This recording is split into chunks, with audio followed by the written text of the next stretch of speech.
Howdy, guys. Attorney Walter Knott. So here's basically the deal. We're live right now. We're going to be talking about mental impairments and how to win Social Security disability benefits for specifically mental issues, mental impairments, things under the 12.0 listings, right? Anxiety, depression, PTSD, things like that. We're going to be focusing this video specifically on Social Security disability insurance benefits and also supplemental security income benefits, which are your two types of disability claims at the federal level, right? SSI benefits, supplemental security income, that's your Title 16 benefits. Social Security disability insurance benefits, that's your Title 2 benefits. We're going to get into essentially where do you go to figure out your approach to having a strong claim before the Social Security Administration for mental impairment. So the first thing I want to talk about is basically this one form. Now, when you want to go ahead and also, howdy, Ann Scott, Storm Cop, Slatherings, Deb Carter, Ann Scott, howdy. So what you want to know is, okay, so they have to find, the Social Security Administration, me, the claimant, severely mentally impaired, right? That's what we're shooting for here. Because if you're found severely mentally impaired, then you win disability benefits. Now, obviously, each of these different types of impairments, right? Each of these different types of mental impairments has different rules that apply to them. But there's an overarching theme about these types of mental impairments that if you know how to do this, you will massively, significantly increase the likelihood in which you will be found disabled for disability benefits. Now, remember, there's two ways to be found disabled. We're going to cover it real quick. We're going to get out of the way. Number one, you're found disabled for one particular impairment. That's called a listing level approval. Or you're found disabled for multiple impairments combined so that you can't actually work a full-time job. That's called a vocational allowance. Cool. We got that out of the way. So there's one way with one impairment, another way with multiple impairments. Now, there's this form. I want you guys to learn about this form, study this form, because it is a basic roadmap for doctors to be able to look at essentially whether or not you are disabled at the severe mental level that they require with the SSA. The form is SSA 4734. Again, SSA 4734. I'm going to put it right in here. SSA 4734. Now it's in the chat section. What is this form? This is the Mental Residual Functional Capacity Assessment. Again, the Mental Residual Functional Capacity Assessment form. It's the form that the government sometimes uses to submit to doctors. Could be a consultative examination doctor, could be a seeing physician, could be a non-seeing physician where they're just reviewing the claim. But what they have in this form is essentially a category by category breakdown of the types of mental things somebody has to be good enough at to be able to go and work. They also have categories: not significantly limited, moderately limited, markedly limited. That just means severely limited. Next one, no evidence of limitation in this category. Next one, not relatable on available evidence. Okay. Not rateable on available evidence. All right. So what are they saying here? They give this doctor basically a form. And the form has your categories here, etc. And then inside the categories, it has smaller breakdowns of the things that they're looking for. And then over here, what they have are essentially a ratings for how severe these impairments are for you. Let's go through some of them so you understand specifically what they're looking for with this. And remember, this isn't just good for obtaining disability benefits for the mental side. It's also really good for essentially retaining disability benefits when you've been found disabled for the mental side. A lot of people don't realize, they're like, oh, I'm found disabled, I don't have to know this stuff anymore. No, you still have to keep studying it. You still have to keep improving your impairment so that they allow you to stay on Social Security disability benefits. This year, 2023, we're expecting to see over 1 million CDR reviews for those who are receiving disability benefits, which will be a landmark year, one of the highest in history, if not the highest in the history of Social Security Administration CDRs, continuing disability reviews, which is where they review you to see if you're still disabled, use them to basically take you off of the benefits. First one, understanding and memory. Let's break it down as to what they're looking for from understanding and memory. Number one, the ability to remember locations and work-like procedures. The ability to remember locations and work-like procedures. So with this one, you're going to think about, okay, do I often forget where I park my car? Do I often forget where I leave things, essentially on the computer? Do I often forget, where I've left things in the kitchen? The ability to remember locations and work like procedures. Do I have a difficult time remembering the functions of the cash register? Do I have a difficult time remembering which thing has to be mixed with which before I go ahead and cook or clean? That's what they're looking for that one. Number two, the ability to understand and remember very short and simple instructions. We're talking like 1 to 3 step instructions, very simple. Can you take it, where you hear it orally, or how do you do when it's written, things like that. So in this particular situation, what we're looking at is short instructions. Okay, somebody just tells you something really simple. There's a hole, there's a shovel, go dig it. We want it to this depth. Very simple instructions. Number three, the ability to understand and remember detailed instructions. We're looking for more steps, right? So it's not just 1 step, 2 step, 3 step, you're done. It's 4 step, 5 step, 6 step, 7 step, 8th step, 9th step, 10th step, etc. And so what they're looking for there is essentially, basically, do you have the capacity to do more detail-oriented work? Are we talking about you're throwing something into the microwave and it only requires a few steps and boom, you're eating? Or are we talking about you're making something from scratch and requires 10 steps to go ahead and make that meal, right? That's what they're looking at there. Next category B, sustained concentration and persistence. So the first one in this is the ability to carry out very short and simple instructions. So this one they're looking at, okay, not only can you perceive them, but then can you go ahead and follow through with the completion of them? What's going to slow you down? What's going to stop you? Is this something where you have instant recall issues and or maybe you have hand limitations? They're looking for essentially what in combination with your brain is going to slow down your ability to, once again, carry out very short and simple instructions. Okay.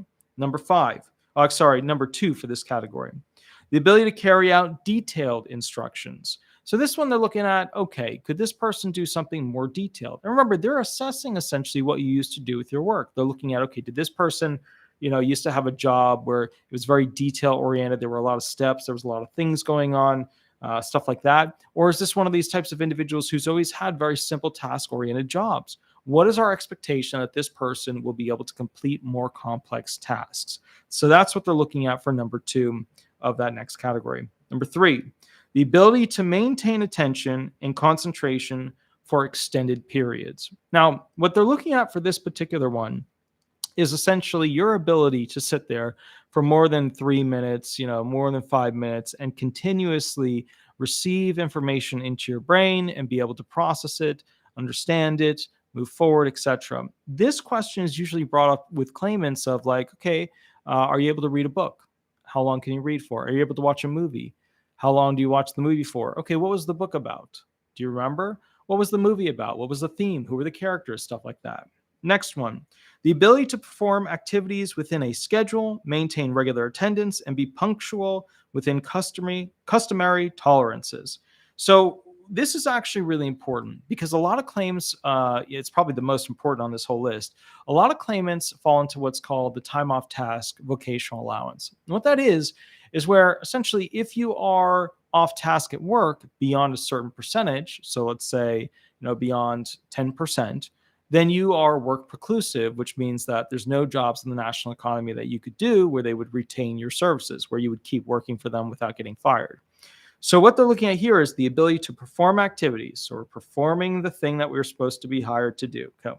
Within a schedule, we're doing it on time and consistently repeating the schedule that they require of us. Maintain regular attendance. We're showing up on time and on time for each thing that requires us to be set up for that thing when we start it. Okay. And be punctual within customary tolerances. So, the easiest way to think about this one that I always like to think about it as is if you're on like a line and then the line has to move to some other line. So, okay, we get to a line and we're making widgets, right? The widget is coming down the line and you have other people on the other side of the line, left or right, left or right, left or right, right?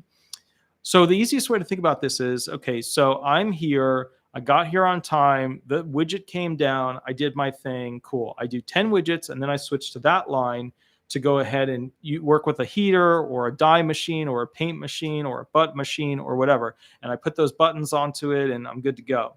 So what happens is you switching from this line to that line back to this line. That's a great way to think about that: consistent, punctual, customary tolerances for regular attendance. Okay.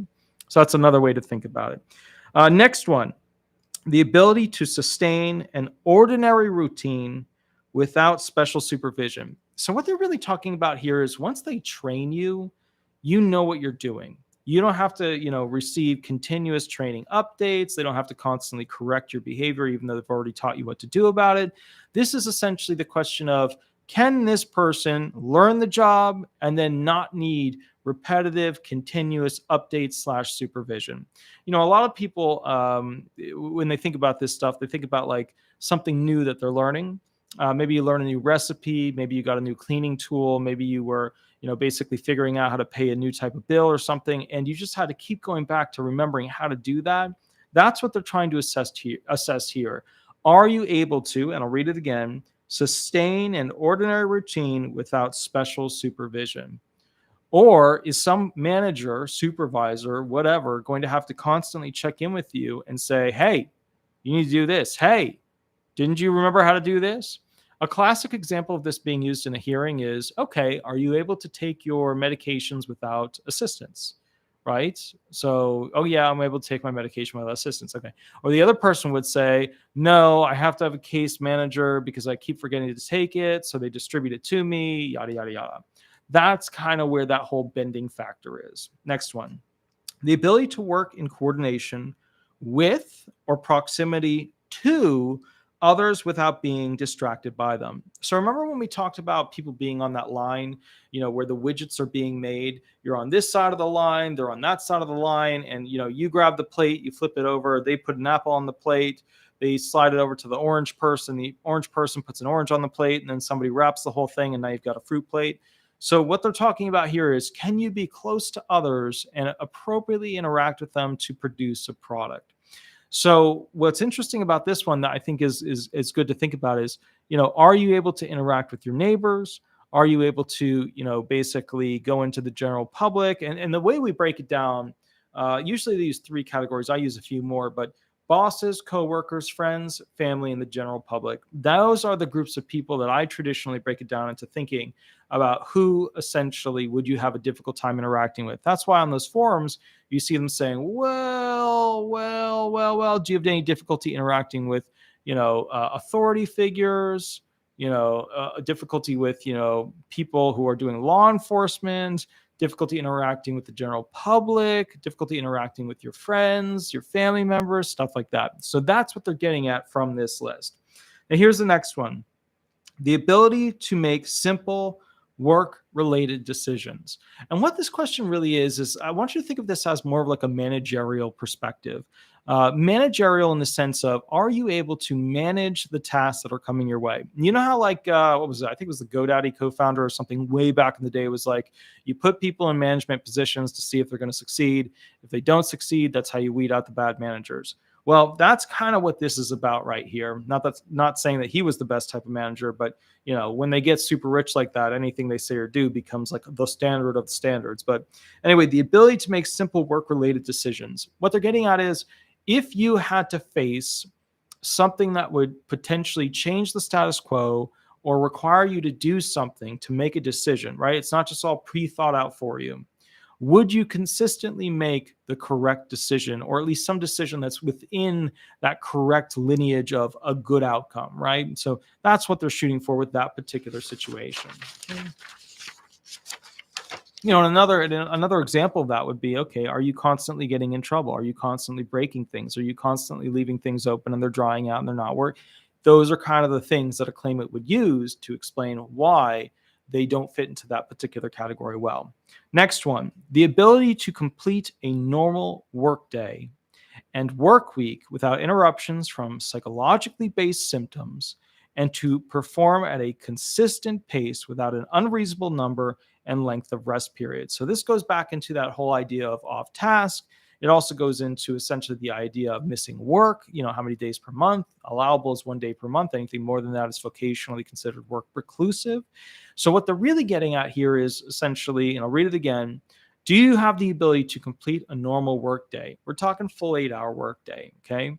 not just part-time, not for a full 8-hour workday, and work week. So now we're talking about 8 hours a day, 5 days a week, without interruptions from psychologically based symptoms, right? So that your mind wouldn't interrupt you from going there on time, getting there at all, or being off task so much that you wouldn't be able to focus on the job at hand. Okay. And to perform at consistent pace without an unreasonable number and length of rest periods. So what they're talking about here is, do you require accommodations to be able to do a job, or are you able to just do the job as it's required, as other people would do it? And as you guys know, some jobs, they give you accommodations. You get to spend extra time doing something. You don't have to lift things that are so heavy. You get additional breaks to go ahead and just step away from everything. There are certain accommodations. What they're asking here is, do you have accommodations to be able to do the jobs that you did have, or are you able to just do the jobs? Because if you have a lot of accommodations, then you fit into this category more into the markedly limited, severe limited, as opposed to the moderately limited. Social interaction, the ability to interact. So this is the new next category. So we had basically, just for those of you who are joining us, we've gone through the understanding and memory category. We've gone through the sustained concentration and persistence category.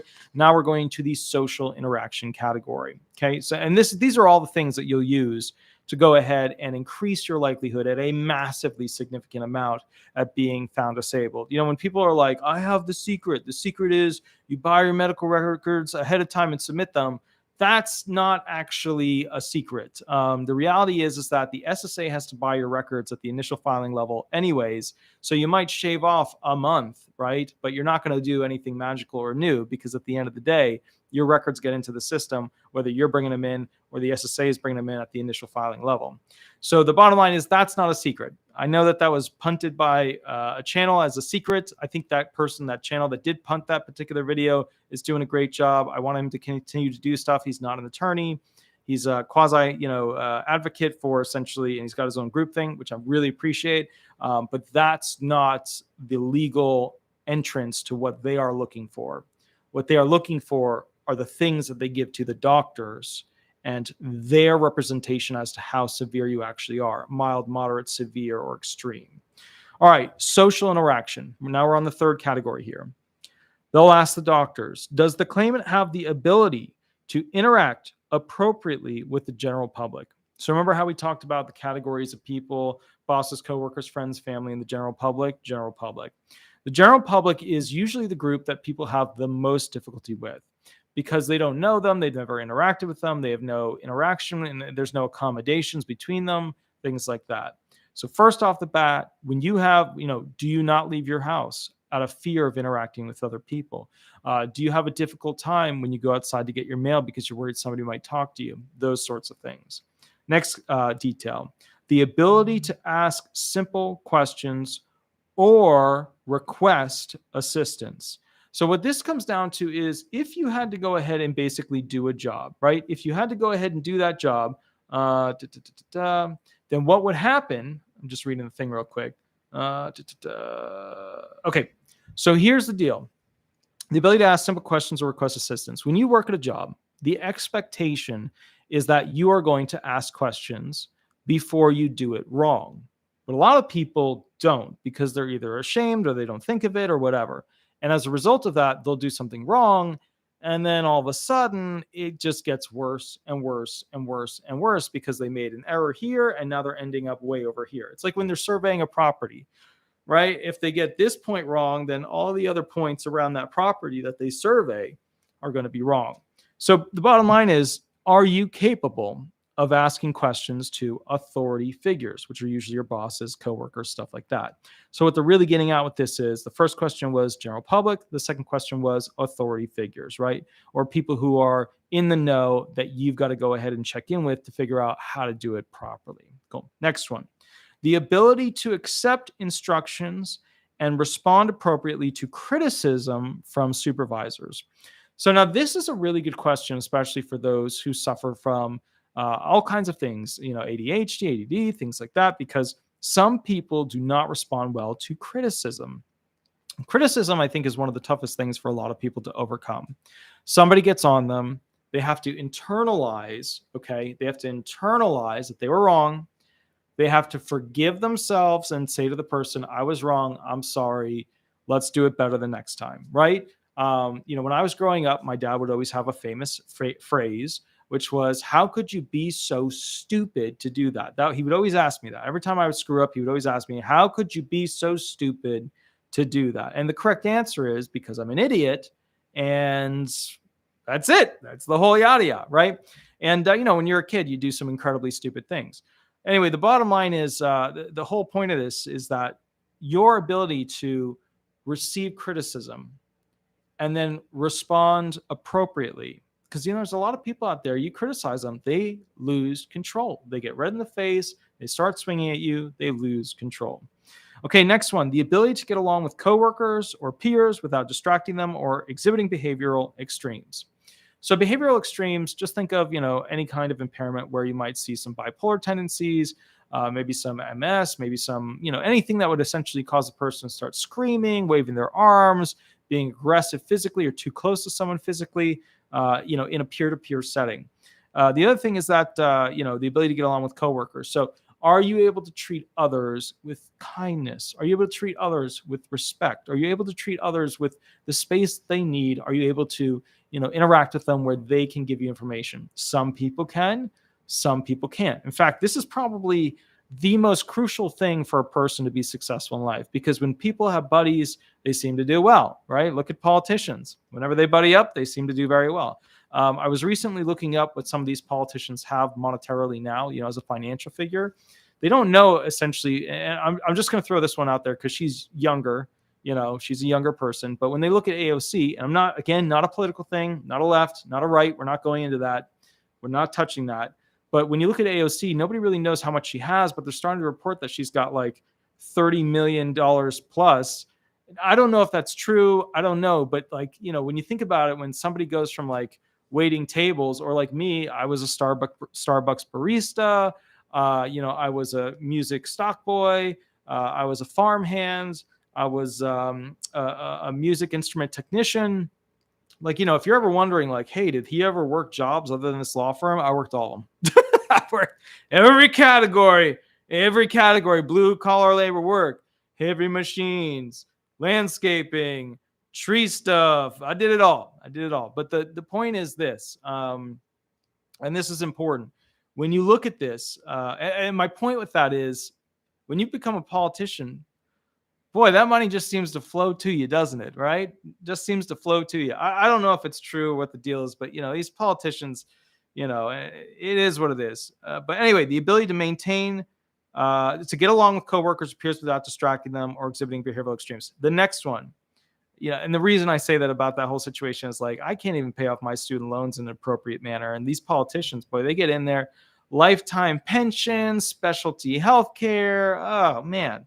Anyway, next one, the ability to maintain socially appropriate behavior and to adhere to basic standards of neatness and cleanliness. So when people don't cut their nails, when people don't clean their ears, when people have, mucus coming out of their nose, when people have, not taken a shower in a week, that's what they're looking at for that particular question. They're looking at, is this person exhibiting, a distancing from the norms of cleanliness, right? Neatness. Okay. Now we're going to the next big category. Just to summarize for those who are basically part of this, we've gone over understanding and memory, sustained concentration and persistence. We've gone over social interaction, and now we're on to adaptation. Although I think social interaction is probably one of the most important ones. Adaptation, the ability to respond appropriately to changes in the work setting. So what's crucial about this one is that when you, and a lot of you may have not had this type of job, but when you work inside a store where you're basically, you're interacting with people in the grocery store setting, and you're somebody that's running up and down the food, whatchamacallit, I can't think of the name, the food aisles. I almost called them food halls, but the food aisles, and you're putting stuff away, and somebody walks up to you and they're like, hey, where's this? And you don't know, and you're not sure what to do or how to go find it. Are you able to adapt to that situation? Or let's say that there's somebody screaming in the corner of the store. Are you able to appropriately adapt to that situation? Are you able to take what you know and apply it in a correct manner that is within social norms? Now, if you are thinking right now, boy, this is like a moving target because I mean, social norms, that's all over the place. Correct. That's why these judges have such a magnificently large, like, well, what do I think? What does the doctor say? What does the record say? What do I think about interacting with this person in the hearing? That's why there's just this massive, massive thing going on with, like, what is the social norm? Okay, next one. The ability to be aware of normal hazards and take appropriate precautions. So, like, if you were working over a stove or a grill, you wouldn't purposely put your arm directly onto it unless you wanted, like, medical leave, right? That would be one of those things. If you were working against something where you're on a height, you wouldn't climb over the safety rails, right? If you were working essentially on something that was very quickly rotating, and was sharp, you would obviously not put that up to your face, because that would just be outside of the normal conduct of a person to avoid hazards. Okay. Next one, the ability to travel in unfamiliar places or use public transportation. So do you have the ability to use the local bus? Do you have the ability to go from bus to bus to bus to get to where you need to be?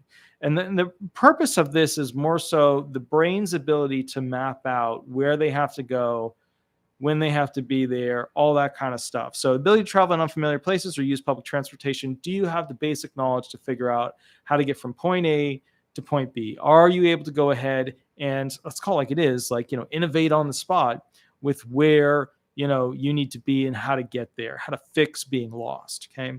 Number 20, the ability to set realistic goals or make plans independently of others. So a lot of people look at this and they're like, why is that important? Well, a lot of claimants, they need a caseworker, a social worker, a case manager. They basically need somebody to wake them up on time. They need somebody to give their medication on time, and do all these things for them. So they don't really set the goals of their life. They don't really set the rhythm of what their day is going to be. So they look at essentially those individuals who require more direct, management, where the person's not able to achieve goals. The person's not able to achieve where they're going with life. So again, the ability to set realistic goals or make plans independently of others. They do ask on almost all these forms, especially 3373, are you able to go out alone? Are you able to travel alone?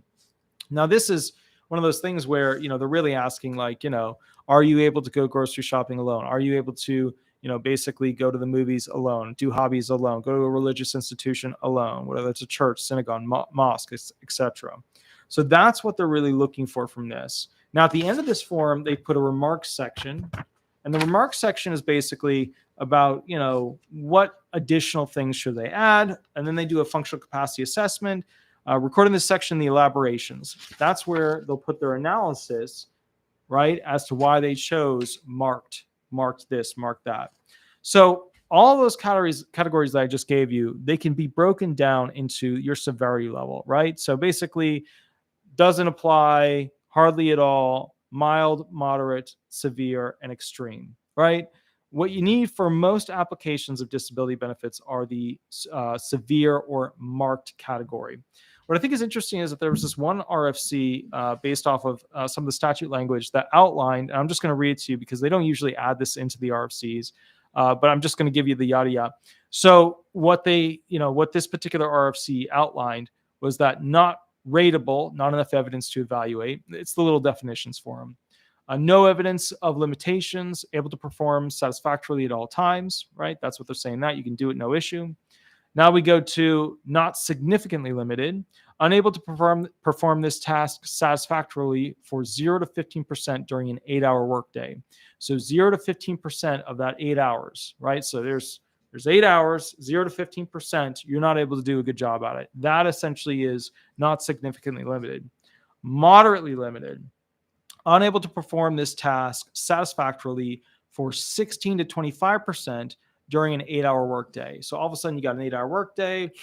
Instead of this, now we're looking at all the way from here to like here, right? All the way up to 25% essentially is moderate. Next one, markedly limited. Unable to perform this task satisfactorily for 26 to 75% during an 8-hour workday. So, essentially now we're looking at a massive increase. And then, of course, extreme would be 75 to 100% of the workday that you would not be able to structurally do these things, right? Okay.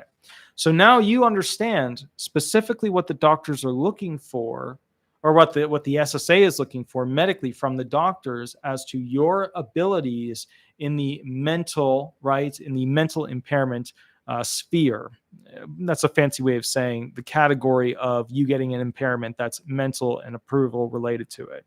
So what's good about this is now you know. Now you know what the doctors are looking at. Now you know what the doctors are judging on you. So when you talk to these doctors, you need to specifically outline why you have difficulty with these categories. So we're just gonna randomly pick one. We're gonna mix it up, right? We're gonna mix it all up, pull it around. This one, the ability to perform activities within a schedule, maintain regular attendance, and be punctual within customary tolerances. All right, I'm a claimant, and I'm explaining why I have difficulty with this particular one. I have poor sleep schedule. I have to wake up often to go to the bathroom. I have a difficult time with tossing and turning. I have nightmares all the time. Therefore, I don't wake up consistently. Therefore, I'm not able to show up on time for my jobs. Also, because I have urinary incontinence, I basically have to go ahead and go to the bathroom significantly more times than the average person would be required to, and therefore I'm going to be off task while working significantly more. When it comes to doing things on schedule, I'm very forgetful, and it's because of a memory issue due to trauma to my brain because I was driving and got into an accident where I hit my head on the windshield.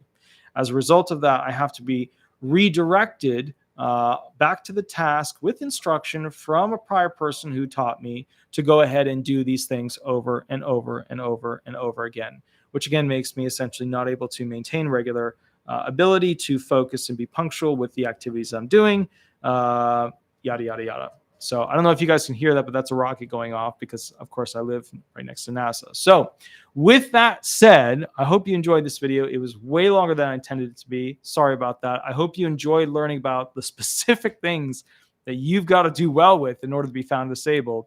I'll do one on the physical. I'm not going to do it today because I'm kind of running out of my voice. I'm going to give myself about a 5-minute break, and then I'm going to come back with another topic, and we'll go from there. Please remember, guys, if you like these videos, please like, subscribe, hit the bell, and 5-star reviews. I really appreciate those. They help me out. I'm going to put the 5-star review notation and also the other thing I'm working on, which is a class action setup to basically increase your Social Security benefits and to prove historically that you've been underpaid. So I'm going to put those into the chat section area, and then I'll put those directly into the comment section once the video posts.